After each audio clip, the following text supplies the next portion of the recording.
आज यहां से एक नई सीरीज की शुरुआत हो रही है। हम क्या करने वाले हैं कि अलग अलग फील्ड्स में अलग अलग लोगों ने जो भी कुछ एक्स्ट्रा ऑर्डिनरी अचीव किया है, उनकी कुछ कोटेशंस हैं। उन कोटेशंस के थ्रू हम उनकी थॉट प्रोसेस को समझने की कोशिश करेंगे कि वो किस तरीके से सोचते थे, ऐसा क्या था उनकी सोच में जिसकी वजह से वो कुछ एक्स्ट्रा ऑर्डिनरी अचीव कर पाए। तो आज शुरुआत होने वाली है एल्बर्ट आइंस्टाइन से। लेकिन अगर आप लोग जो मुझे अभी वीडियो में देख रहे हैं, आप चाहते हैं कि कोई पर्टिकुलर पर्सन है जिनकी कोटेशंस की हम डेप्थ में जाएं और उनकी थॉट प्रोसेस को समझने की कोशिश करें, तो आप नीचे कमेंट सेक्शन में बता सकते हैं और मेरे आने वाले सेशंस में मैं एक एक करके उनको कवर करता चला जाऊंगा। तो जो पहली कोटेशन है एल्बर्ट आइंस्टाइन की, वो है, everybody is a genius, but if you जज a fish by its ability to climb a tree, it will live its whole life believing that it is stupid. बड़ी पावरफुल स्टेटमेंट है ये, इसको ध्यान से समझने की कोशिश करते हैं कि अगर कोई और उस फिश को जज करे तो कोई प्रॉब्लम नहीं है, तो इसका मतलब वो बेवकूफ है। यानी कि अगर दुनिया आपको जज करे तो कोई प्रॉब्लम नहीं है, इसका मतलब दुनिया बेवकूफ है। बट अगर वो मछली खुद अपने आप को जज करने लग जाए इस बेस पे कि देखो मैं पेड़ पर नहीं चढ़ सकती तो मैं बेवकूफ हूं, तो वो बेवकूफ है। हर एक की कोई ना कोई एबिलिटी होती है। जैसे सचिन तेंदुलकर है, उनकी अपनी एक एबिलिटी है। एल्बर्ट आइंस्टाइन है, उनकी अपनी एक एबिलिटी है। अगर एल्बर्ट आइंस्टाइन को बैट दे दिया जाए तो वो कैसे लगेंगे? लोग हंसेंगे। या अकाउंट्स में डाल दिया जाता तो क्या होता? जबरदस्ती उनको चार्टर्ड अकाउंटेंट बना दिया जाता तो क्या होता? क्या वो कभी भी ऐसा कुछ अचीव कर पाते जो उन्होंने अचीव किया? No doubt he was a genius. But वो जीनियस क्यों थे? क्योंकि उन्होंने वही किया जो उनकी नेचुरल इंक्लिनेशन थी। जैसे कि एक मछली है, अगर उसको बोला जाए कि पानी में तैरो, तो वो पानी में बहुत तरीके से तैर सकती है। ऐसा कुछ कर सकती है कि जो देखने वाले हैं दे विल बी मेस्मराइज्ड। वो कहेंगे कि यार ये कैसे हो सकता है? जिसको पानी के अंदर तैरना नहीं आता है और वो उसको देखेगा मछली को, तो वो क्या कहेगा? ये मछली जीनियस है। तो इस तरह से पहले हमको समझना पड़ेगा कि हमारा पर्सनैलिटी टाइप क्या है, और जब हम अच्छे तरीके से समझ जाएंगे और फिर एक्ट करेंगे, then sky is the limit. फिर सबके अंदर एक जीनियस है, फिर सब जीनियस है। Next quote is, education is not the learning of facts but the training of the mind to think. क्यों कहा जा रहा है ये? देखो क्या कमाल की बात इन्होंने कही है। बल्कि जिस वक्त इन्होंने कही थी उस वक्त कंप्यूटर्स इतने ज्यादा डेवलप नहीं हुए थे, इंटरनेट इतना ज्यादा पेनिट्रेट नहीं हुआ था, फिर भी वो देख पा रहे थे कि फ्यूचर में क्या होने वाला है। उसके बेस पर ये स्टेटमेंट उन्होंने दी है। क्यों एजुकेशन में लर्निंग ऑफ फैक्ट्स इंपॉर्टेंट नहीं है? क्योंकि आज की डेट में अगर बात करी जाए तो जो फैक्ट्स हैं या जो नॉलेज है वो तो एक क्लिक ऑफ बटन पे अवेलेबल है। मतलब अगर एजुकेशन का मतलब यही है कि स्कूल जाओ, कॉलेज जाओ और जो बुक्स में लिखा है उसको रट लो और अपने यहां पर फीड कर लो, तो इसकी जरूरत क्या है? वो तो ऑलरेडी मोबाइल में है। जो बुक्स में लिखा है अगर उसको आपने रट भी लिया और यहां पर फीड भी कर लिया, तो अगर उसको रिट्रीव करना है तो कैसे करोगे? अपने आप से एक क्वेश्चन पूछना पड़ेगा, तभी तो वो याद आएगा और आप बोल दोगे। बट यही काम अब अगर क्वेश्चन पूछ करके ही आंसर आना है, तो वो क्वेश्चन तो आप यहां पर भी पूछ सकते हो मोबाइल में। आप इससे पूछोगे, हाँ भैया बताओ ये क्या है, वो क्या है, इस क्वेश्चन का आंसर क्या है, तो ये मोबाइल ही दे देगा ना आपको आंसर। और जितनी मेमोरी इसके अंदर फीडेड है, जितनी नॉलेज एक मोबाइल के अंदर फीडेड है, जितनी नॉलेज गूगल में फीडेड है, क्या उतनी नॉलेज हम अपनी ब्रेन में फीड कर सकते हैं? तो हमारी ब्रेन, अगर हम एजुकेशन को सिर्फ इतना ही समझते हैं कि एजुकेशन का मतलब कि फैक्ट्स को यहां पर फीड कर दिया जाए, तो हमारी ब्रेन इससे बहुत पीछे ही रहेगी, चाहे हम जितना मर्जी डेवलप कर लें। तो वो एजुकेशन किसी काम की नहीं है। तो व्हाट इज रियल एजुकेशन, ये समझना बहुत जरूरी है। क्योंकि अगर हम इसको नहीं समझते तो हम ऐसे लोग अपने एजुकेशन सिस्टम से निकालेंगे जिनके अंदर फीडेड तो बहुत कुछ होगा, बट उनको यही नहीं पता होगा कि सोचते कैसे हैं। यहां पर दो बातें करी जा रही है। एक है education is not the learning of facts. Number one, learning of facts important क्यों नहीं है? Education is not the learning of facts. Why learning of facts is not that important? Because all the facts, all the knowledge, all the information is already available on the internet. अगर उसको यहीं पे store करने का नाम education है तो ये तो किसी काम की नहीं है।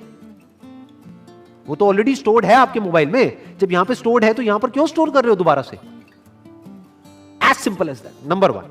Number two, but the training of the mind to think, कि बच्चों को यह सिखाया जाए कि सोचते कैसे हैं और सोचना क्यों जरूरी है, क्योंकि लाइफ में जो भी प्रॉब्लम्स है, जैसी भी प्रॉब्लम्स हैं, उसका सॉल्यूशन कैसे निकलता है? सोच करके निकलता है।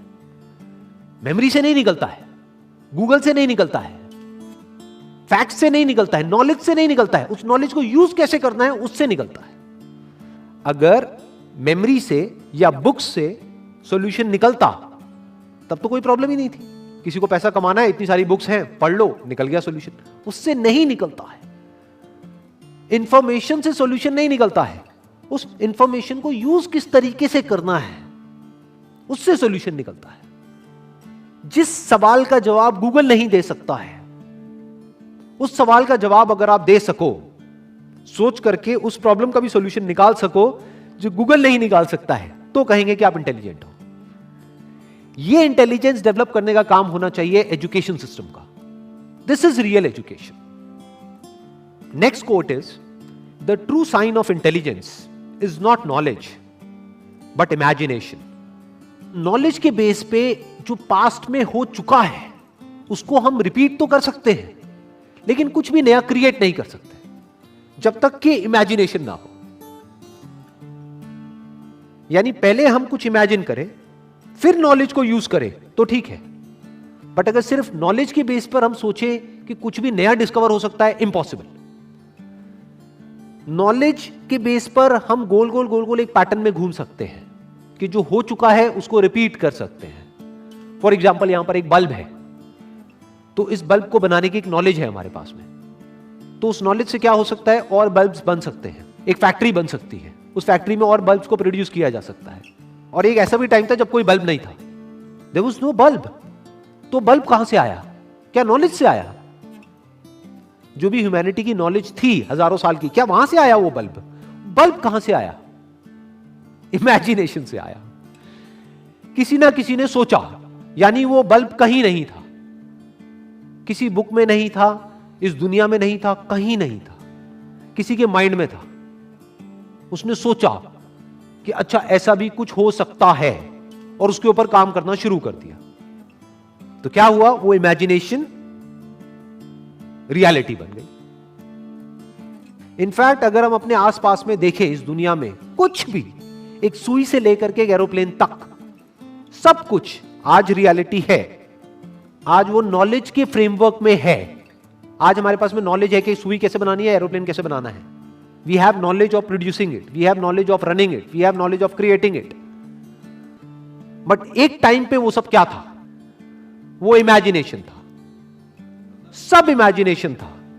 जब इमेजिनेशन रियलिटी में कन्वर्ट हो जाती है तो वो नॉलेज हो जाती है, फिर उसको रिपीट किया जा सकता है। तो दैट इज कन्वीनियंट, बट वहां पर कुछ भी नया डिस्कवर नहीं हो सकता है। कुछ भी नया डिस्कवर करना है तो यू नीड इमेजिनेशन। जैसे एक तरफ से व्हील डिस्कवर हो गया, एक तरफ से लगेज डिस्कवर हो गया, अब यहां पर इमेजिनेशन की जरूरत है। क्या लगेज उठाने में दिक्कत आ रही है?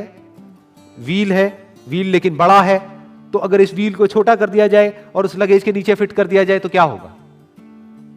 ये इमेजिनेशन है। This is the difference between imagination and reality. यानी कि अगर इसको हम अपनी लाइफ से रिलेट करें तो जो भी हमारी जो करंट सिचुएशन है या जो भी कुछ आज तक हमारे साथ में हुआ है, वो सब क्या है?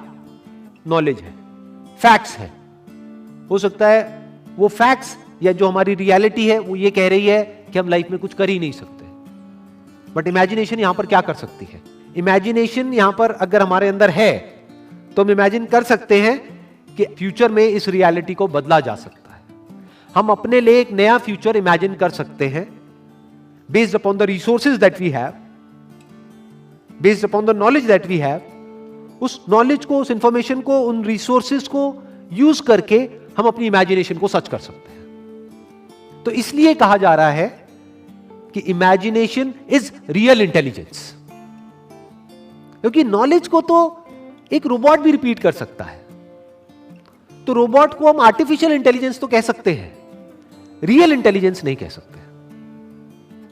यानी कि कोई प्रोडक्ट है, वो बनाना है, तो वो तो मशीन्स भी क्रिएट कर सकती है और करती ही है।